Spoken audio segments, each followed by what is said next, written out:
That's not racist. They're dwarves of color to cast earthquake on his illegal encampment and seal him inside for all eternity. There's absolutely no consequence to ignoring the story, and even how did he do that without breaking character?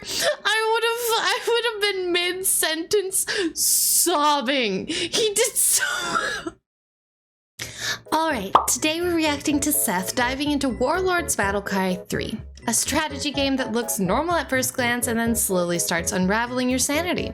This is one of those classic RTS experiences where there are 1,000 systems, half of them unexplained, and somehow you're expected to micromanage a kingdom while your hero develops emotional problems. If there's anyone who can take a dense, slightly deranged strategy relic and explain why it both works and absolutely doesn't, it's Seth. So, before the micromanagement consumes us, make sure you hit that like and subscribe to the universe, and let's get into it. there is an unwritten rule enshrined in the YouTube landscape. You must unconditionally love India because no matter how powerful or self-important you feel as a YouTuber, that's a lot of you subscribers. bow to the same tech center in New Delhi. Whoa, and he's you shredded. live by their mercy because with a single click, Rakesh and Pajit can evaporate your entire existence. My channel is firmly aligned with Lord Ganesha and the Indian people. For your tech support is now your tech master. Hey people, Seth here. Warlords Battlecry 3 is a 20-year-old fantasy RTS that I've been psyoped into playing. Appropriately, we'll be playing this on my laptop, which may be described as a haphazard collection of live wires that'll shock you if you ever touch the top of it. But personally, I like to call it rustic. Many years ago, it stopped working until I dug up the instruction manual and ripped out the thermal sensor. It's getting the family laptop experience, you know, the one where it starts off with, oh, well, I just need to keep it plugged in. Well, the speakers still work, sort of, but I'll go ahead and buy these. And I'm gonna get a new mouse because the touchpad's starting to break. And I need to get a fan for underneath. Yep.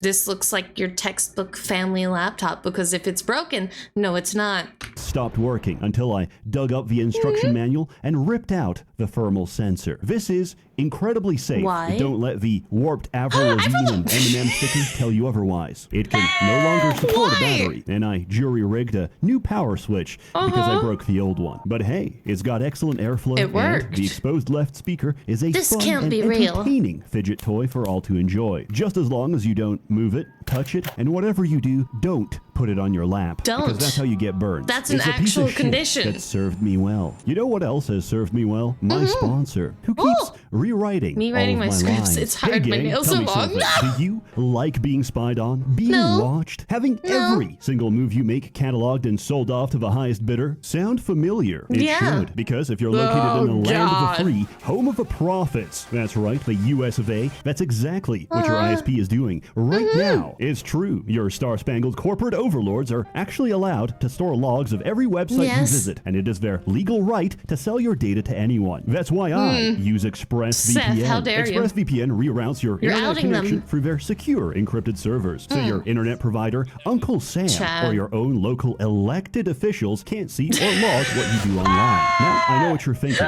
No, not that. A new problem. What's stopping the VPN from logging your data instead? I'll tell you. Integrity. Many VPNs claim to have a no-logs policy, but then get caught logging their customers' data. ExpressVPN is the only VPN I can trust because they use trusted server technology. In fact, they were the first major VPN to have servers that run entirely off RAM, making it impossible for them to log your data. But why take my word for it? I don't know how that works, though. ExpressVPN is so confident in their no-logs claim, they even had one of the world's biggest assurance firms, PricewaterhouseCoopers, audit their privacy policy and server technology. Really? Now, that's what I call integrity. Stop those pesky loggers in their tracks and download ExpressVPN today and visit expressvpn.com/Seth to find out how you can get free months for free. Also, turns out everything I did before was completely unnecessary because this game works on Windows 10. The early 2000s gave us a lot of RTS games, and a lot of them played exactly the same. Mechanics were so standard that no one deviated from the orthodoxy. It was only later that the genre had its theological schism, resulting in squad-based RTS and eventually culminating in what's known as the League of Legends heresy that plagues us to this very day.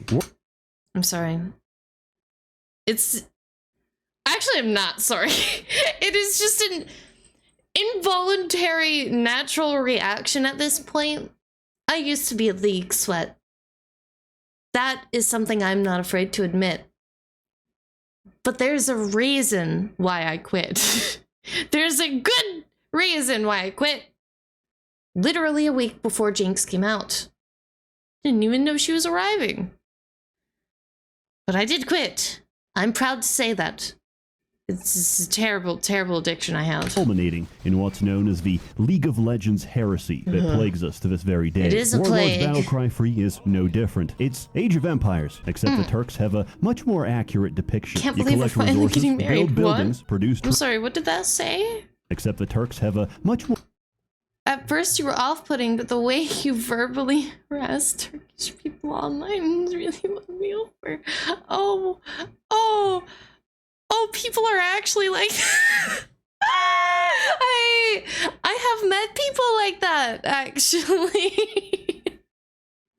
That's messed up! This is the first time I've seen that meme. What the heck? More accurate depiction. You No collect resources, fluffing way. build buildings, produce troops, and crush your enemy. There's nothing entirely unique here, except your hero, of which there are 28 different classes and That's a lot of 17 classes. different races. That's a lot of Anything this game races. lacks in Dark originality, elf. it makes up for with a sheer volume of content. And the main way to experience this is through the campaign, which is largely a multi-choice sandbox where you travel across the I land love when looking choices for an matter. excuse to kill someone. Story.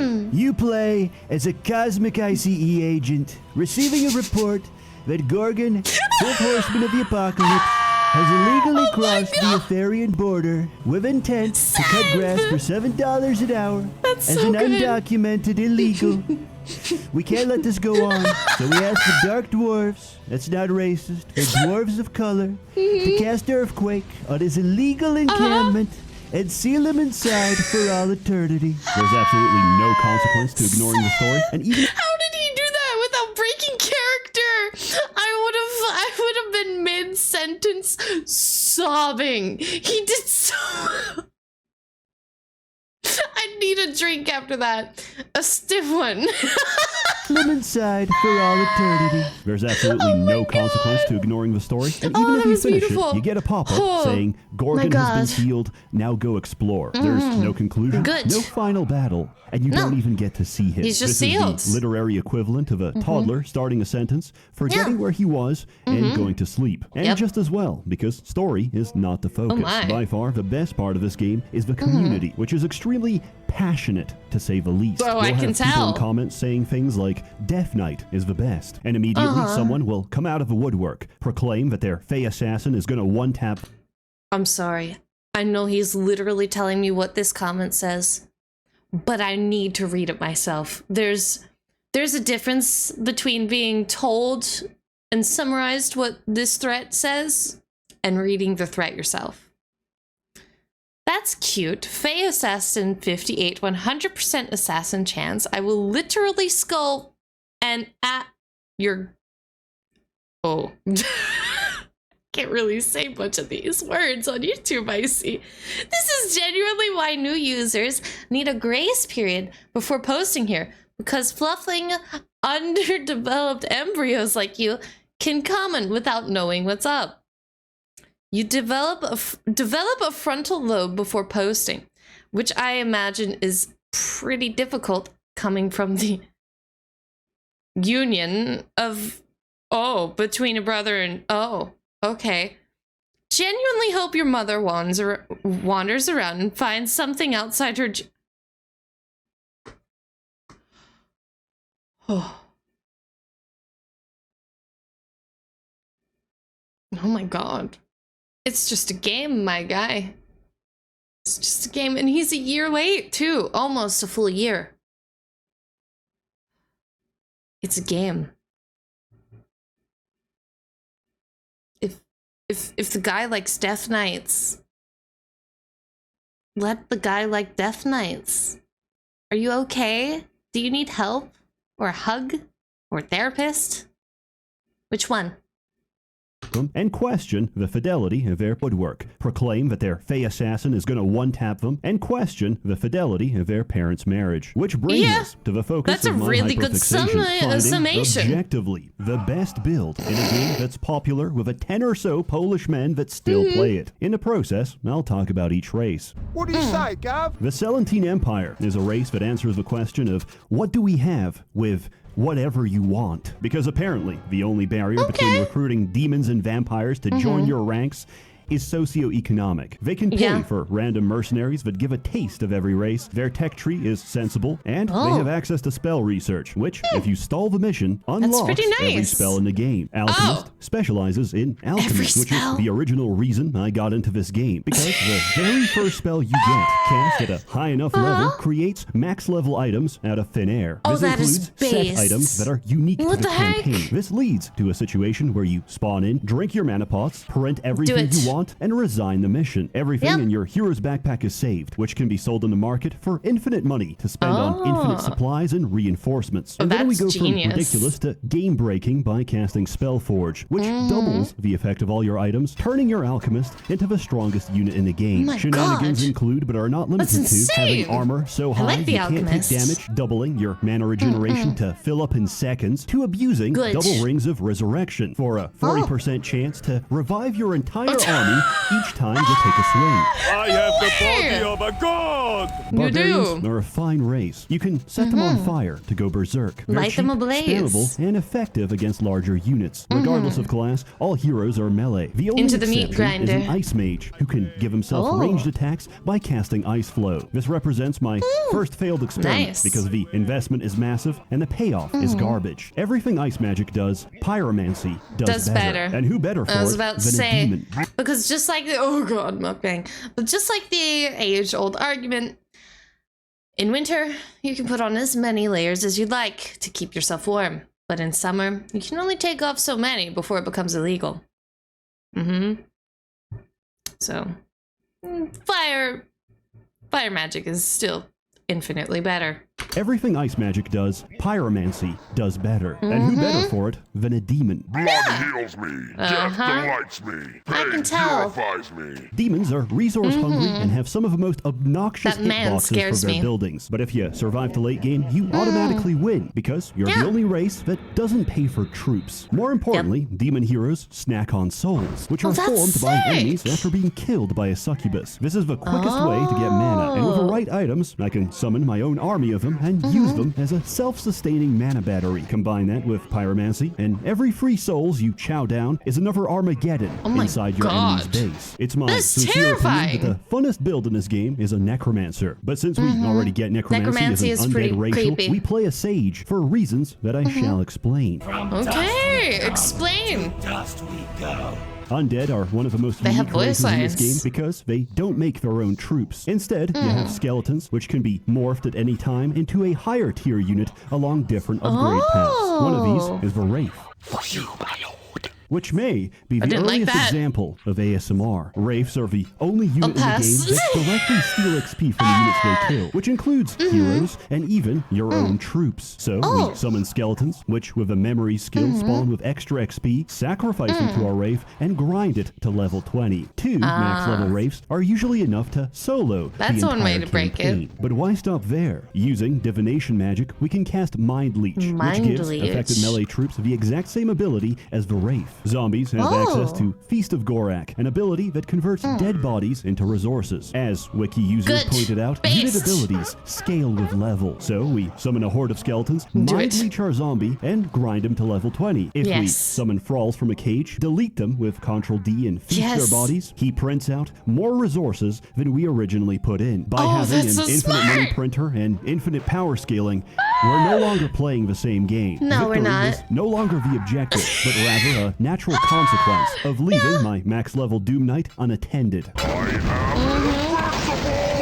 Yes, you are. Whimsical creatures of the forest, and a growing problem because of their built-in victory timer. That's because lore is the most busted research in the game. They're also a cognito hazard. Top of the morning to you. In a sense they're that so the cute. longer you hear them, the longer you can't unhear them. At some point, you'll be producing troops so fast, they'll be spamming their voice lines in unison.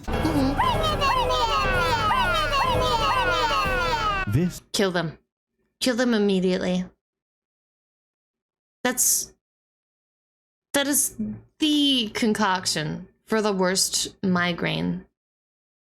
I don't think I could be happy around them. That would just feed my hatred for them. And they wouldn't exist. They just wouldn't exist. That'd be the first kind that I would set out to make sure was gone. I didn't like that. Very cute, very whimsy, very annoying. Unison. Is that how people feel about me? This is when most What is it even players are driven saying? insane. Imagine a hero that can outrun and insta-kill any unit in the game. Now imagine they also have access to illusion magic and can make themselves invisible. There's many builds out there, and assassins counter all of them. Breathe deeply. Plague Lords are the servants of King Ass Ripper, a direct manifestation like of anything that lives or survives the Indian sewage system. They have a contamination mechanic that accelerates disease. Unfortunately, the condition is only useful for punishing retreats and doesn't really help you during a fight. That doesn't mean you can't make them work. A ranger can stack points into taming, which adds XP to every unit considered a monster. For Plague Lords, this definition applies to almost everything, which is never relevant because you'll win the game by is a monster slimes. if it's After not. each mission, you get a selection of your most veteran troops that you can add to your retinue. Since this will always be slimes, I find it incredibly funny because along with their veterancy, they get a name. It's no longer just a slime. It's Frederick. Also, I never checked which voice lines I gave my ranger, which is apparently Lock up your children. Discord moderator. The Seraphi are The lizard men T-Rex with have dinosaurs. lines? These are the old depictions before people realized that God just made oversized chickens. A defiler can poison everyone and then cast rot for it to take maximum effect. This translates to an instantaneous loss of 90% of the enemy's HP and a guaranteed win for every fight, unless they're fighting orcs who are completely immune. Orcs are a melee race possessing the goofiest siege weapon in the game, the Gob Shooter. The Gob Shooter shoots goblins, which often die from the impact, but occasionally survive as intact goblins. They're not even remote. I'm a gambling person. I'll bet on 1 or 2 goblins surviving and clutching the game. If that's what I had to run with, absolutely. It's beautiful. And it makes sense. They're goblins. Of course they're gonna do it. They're supposed to be annoying little things. They're great. And they're not as annoying as the Fae. They're not as annoying! But occasionally survive as intact goblins. They're not even remotely viable unless you play a merchant. Merchants do absolutely nothing except sit at the back of a base and hope they don't get murdered. The trade-off is that the merchant skill and charisma reduce the cost of everything. You can play almost any race of merchant. I just have so many spellcasters to cover that I needed a place to put this. I love the smell of eggshells in the morning. Dwarves are the ideal race for turtling. Their engineers count as 2 workers each time they occupy a mine, and they have a rush mechanic that revolves around excess drinking. Do you like gambling? Do you like griefing yourself? Because playing a shaman is the ultimate gamble core experience. Oh my god, remember, the pixels, 99% it's beautiful. quit before they win big. And the higher your skill in chaos magic, the higher the roll in both directions. So you either double your stats or reduce your army's HP to 1 and rage quit the game. There is no in between. Either I win or I kill myself. However, you can't go lower than 1. So if you morph the speed of dwarf berserkers or siege equipment, you have nothing to lose and everything to gain. I'm realizing these kinds of games have done some things to people across the years and throughout time. My god. Either works out in your favor or the game suffers the consequences of you. However you want to interpret that is up to you. The speed of dwarf berserkers or siege equipment, you have nothing to lose and everything to gain. The most important feature of playing dwarves is that they have the best towers in the game and benefit twice as much from garrison troops. And now, thanks to the power of RNG, they've become automatic machine guns that cut down entire armies. It's not the quickest strategy, but it's the only one that turns this game into a tower defense. Burn the forests. Bloons tower defense. Land. Alternatively, you can do pretty much the same with dark dwarves. They're more siege focused than their counterparts and replace That's their a armies with terrifying golems. image. Because their basic builder can instantly repair for free, your towers are practically invincible. And in the event they do actually go down, you occupy them with suicide bombers that kill whoever's responsible. A rune master lets you build quicker. He's really going over them absolutely all. nothing else. Rune magic might actually be worse than ice. Nobody expects the Ethereal Inquisition. Knights are a cavalry-centric race that's very beginner-friendly. Knight Lords are goofy because they give you global morale, which makes every unit attack faster and increases your population cap. I didn't know that last part, which is actually very important for summoners. Buildings are your main source Use of them top all. cap, but in some missions, you can't build. So it's worth having a... I'm curious though, is this the type of game where like you start as one, type? So like, let's say you're an orc. Your goal ultimatum is to be atop the leaderboard, sort of like Conquest of Elysium 5 was a bit ironic. Again, these are all blind reacts. I don't look into anything. I don't watch the video. Nada. Zilch. Zero. And this is one of those games I never heard of. And I didn't think it was going to be an RTS. So it's a little ironic because I just finished recording Conquest of Elysium 5.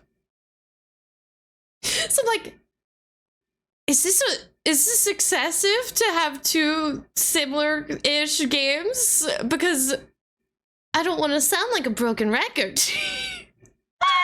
I hope that's okay. Those are oh my your gosh. main source of pop cap, but in some missions, you can't build. So it's No worth having building. a few I wonder points why in that leadership, is. because otherwise, you might not be able to summon anything. After tapping up to level There's a 5, cap. every race can produce their Titan. These are incredibly powerful units that can't be replaced. And the Well, only they're thing Titans. comparable to their power is another Titan. After sinking 30 levels into healing magic, a healer can cast Resurrection at level 3. Normally, Nice. this revives your dead units. At level 3, this revives everything, including the enemy and their Titan under your and the direct control. Titan. Elves are collectively Why- a gimmick why race that designed meme? to filter new players. And there's a very simple reason. Their builders can't occupy mines. Dark Elves at least have a solution to this problem, and it's called slavery. They're the most magically proficient race with a broad range of spellcasters. Assassins can one-tap enemies, very on blackguards brand. can do sneak attacks, and their heroes have some of the most photogenic portraits. Dark They Elf baddie do. with blood running down her eyes will Ear captivate girls. the undisciplined gamer. Men Yep. enjoy the goth girl aesthetic because it represents a woman that's externally consistent with her inner state. That is to say, evil. Druids get a lot of summons. Triumphs are good tanks and faster buildings. I like dark elves, but not because of the aesthetic. I've just always liked elves and dark elves in general, okay? Don't judge me. I'm not evil. I'm pretty nice, I think.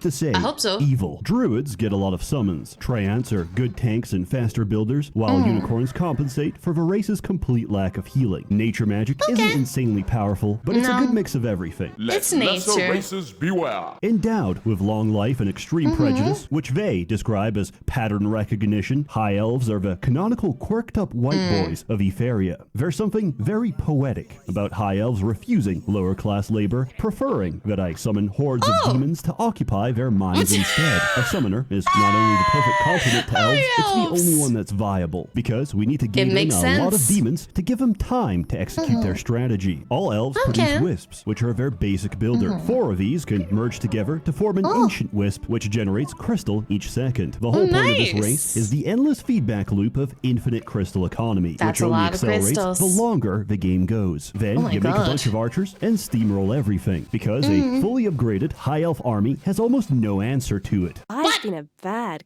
girl. Wood elves are practically the same race, but worse. They have my. the same problems, but bulkier buildings. Their only saving grace Bigger is the Dryad, trees. which is the source of all the horny quotes in the game. Oh, yes.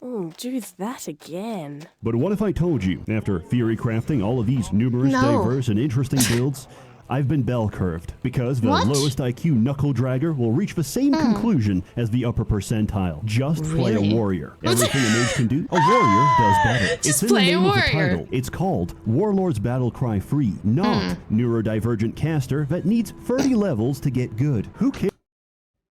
Okay, but sometimes it's nice to just play your favorite. You know what I mean? Sometimes it's nice, but that is typically how how evolution works. You peak and then you're just like, wait a minute, things being simple makes sense. Because it's, yeah, that's typically how it works.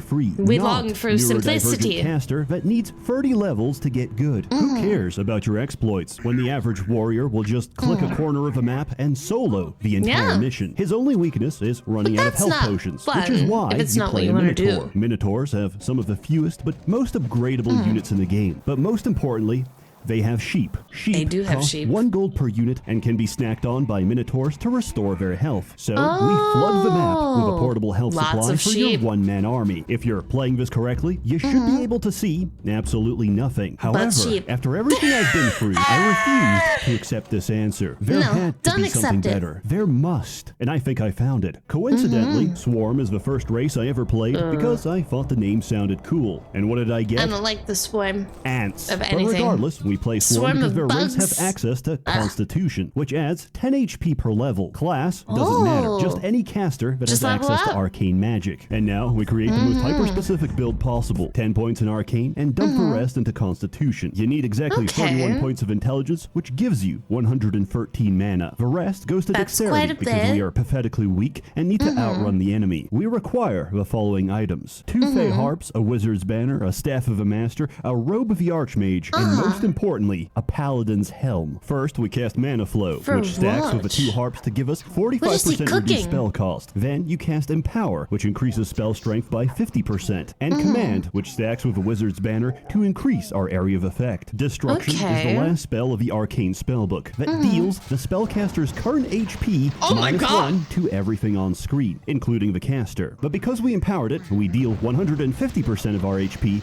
which kills us in the process, unless you're under the effect of Life Ward, a healing spell that saves the caster from death. People found out about this, multiplayer was instantly broken, and it was patched out of the game because Healer no longer has access to Arcane. That is, unless you're wearing a Paladin's Helm, which has an on-hit chance of casting Life Ward. So we start the game, build a wall, get our hero to attack the wall, and charge his Paladin's Helm. Then we walk up to the enemy, cast Destruction, and walk back with full HP. How do people figure this out?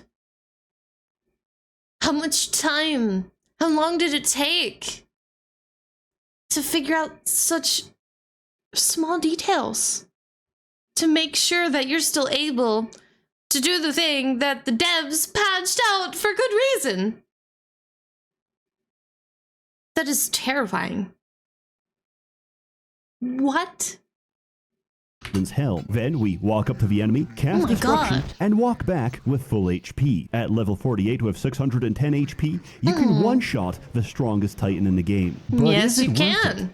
No, I did all this so I can cast one spell, one time, and then have to wait like 10 minutes before I can do it again. I've rationalized myself into a corner, that's not and really I'm back enjoyable. to the middle of a bell curve. What have we learned today? Overthinking a 2004 RTS is the peak of being a midwit. Increases your risk of writing video essays and accelerates your Alzheimer's by expanding the Swiss cheese in your brain. In high school, we used to choke each other out during art class to get high. I didn't do that. This went on for a while until the teacher caught us. I guess what I'm trying to say with this is Warlords Battlecry Free is great, mindless fun. And I say this objectively because I have no prior nostalgia. There's clearly a lot of love and passion put into the making of this game. There's little details that still surprise me, like how you can load cows as catapult ammunition, which give this game a lot of charm. The voice acting is hammy, the music is beautiful, and the campaign is very replayable. Unfortunately, sometimes the game does crash. This often happens when crossing regions, you get a random encounter and it fails to build the random map.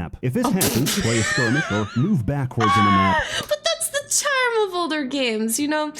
As long as it's still replayable and fun and enjoying... What's the word I'm looking for? Can be enjoyed. I had the word. I forgot it. Anyways. Enjoyable, that's the word. That's all that matters. No matter how many times it crashes, I'm sure you can just boot it right back up again.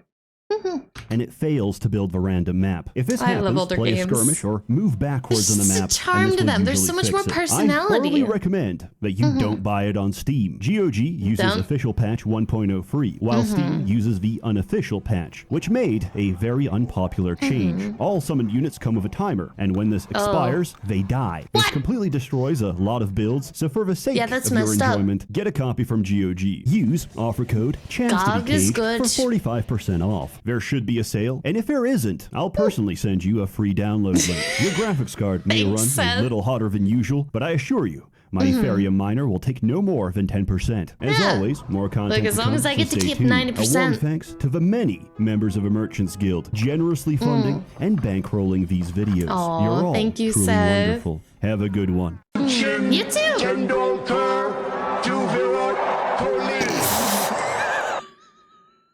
Thank you for tuning in to another Neko Reacts. What is your favorite faction in Warlords Battlecry 3? Without trying to tell others that, you know, there may be questionable affairs. Let me know in the comments below. Until then, please leave a like and subscribe to the universe, and I'll see you in the next one. Matanya. Bye.